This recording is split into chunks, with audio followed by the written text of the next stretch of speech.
ஆமா சொல்லுங்க, செத்துடலாமாண்ணா?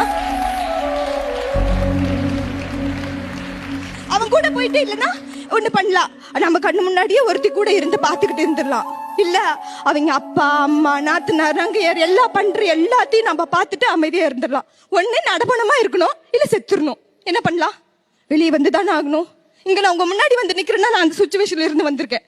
என்ன சொசைட்டி ஆயிரம், அதுவும் நான் சின்ன பொண்ணு வேறையா, எங்க போனாலும் அசிங்கமா பேசுவாங்க. நான் மெடிக்கல் ஸ்டூடெண்ட்னா, மெடிக்கல் படிச்சுட்டு இருக்கேன். அப்போ நான் நர்சிங் முடிச்சிருந்தேன். ஒரு ஹாஸ்பிட்டல்ல போய் வேலை கேட்டேன், பாப்பா வச்சுட்டு. கோவிட்ல டியூட்டி வந்துருச்சு. ஒரு ஹாஸ்பிட்டல்ல போய் வேலை கேட்டேன்.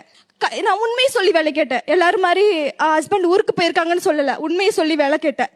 ஹஸ்பண்ட் இல்லைங்க, குழந்தை இருக்கு, 15 நாள் குழந்தை, சிசரின் பண்ணிருக்கு, கோவிட்ல டியூட்டி, கவர்மெண்ட் ஹாஸ்பிட்டல்ல டியூட்டி முடிஞ்சிருச்சு. நான் போய் இன்னொரு ஹாஸ்பிட்டல், பிரைவேட் ஹாஸ்பிட்டல், அந்த சம்பளம் பத்தல, அந்த போய் வேலை கேட்டேன். அந்த டாக்டர் என்ன சொல்லியிருப்பாருன்னு நீங்க நினைக்கிறீங்கன்னா? இந்த இடத்துல சொல்றேன், மா உனக்கு நான் 40,000 ரூபாய் சம்பளம் தரேன், நைட் டியூட்டி மட்டும்தான், எனக்கு பியாவா வேலை பார்க்கணும், எல்லாமே வேலை பார்க்கணும். 3 நாள் டியூட்டி போனேன், 4வது நாள் கை வச்சான், 5வது நாள் அடிச்சுட்டேன், வேலையை விட்டு தூக்கிட்டான். ஆனா அந்த மாதிரி சொசைட்டி இப்ப எப்படி பாக்குதுங்களே நீங்க சொல்லுங்க. டிவர்ஸி ஆயிடுச்சு, வெளியே வந்துட்டேன், குழந்தைய அப்பா அம்மா பாத்துக்கிறாங்க, கோவிட்ல வேலை இல்ல, நான் போய் வேலை கேட்க போயிருக்கேன். அவன் அப்படி கேட்கறான், எங்களை யாரும்